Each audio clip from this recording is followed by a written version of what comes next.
Қайырлы күн. 7 сынып оқушылары. Оқушылар, бүгінгі сабағымыздың екінші оқу мақсатынан алынған, сабақ мақсаты жанрлық және стильдік ерекшеліктеріне сай көркемдегіш құралдарды орынды қолдана отырып, шағын мақала жазу. Шынын айту керек, мақсатқа жету үшін төмендегі ақпараттарды білуіміз қажет. Жету керек мақсатымыз мақала жазу. Демек, біз алдымен мақала ұғымына тоқталайық. Мақала барлық стильде қолданылады дегенмен, жиі кездесетін стильдер, ғылыми және публицистикалық стильдер. Жүздің жүзін білгенше, бірдің атын біл дегендей, бізге қажет стильдерге тоқталайық. Қысқасы, маңызды оқиғаларды сипаттап, көпшілікке әсер ету.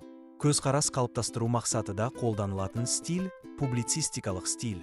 Ғылыми ақпаратты дәл, нақты және логикалық түрде баяндауға арналған тілдік стиль, әрине, ғылыми стиль. Бір ғажабы, стильдік ерекшеліктен туындайтын ол жанр.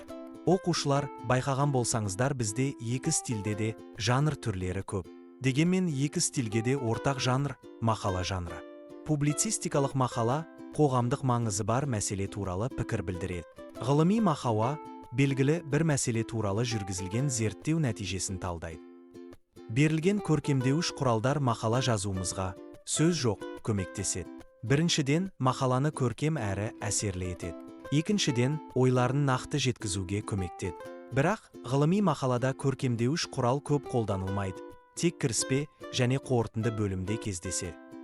Тілдік құралдар стильдік ерекшелікке сай қолданылады. Шынында, жанр атауы бір болғанымен стильдік тілдік ерекшелік бар. Ғылыми стильдегі мақала көбінде факт мен терминдерді қажет етеді. Қорыта келгенде, жоғарыдағы ақпараттарды тиімді пайдаланып, тапсырманы орындаңдар.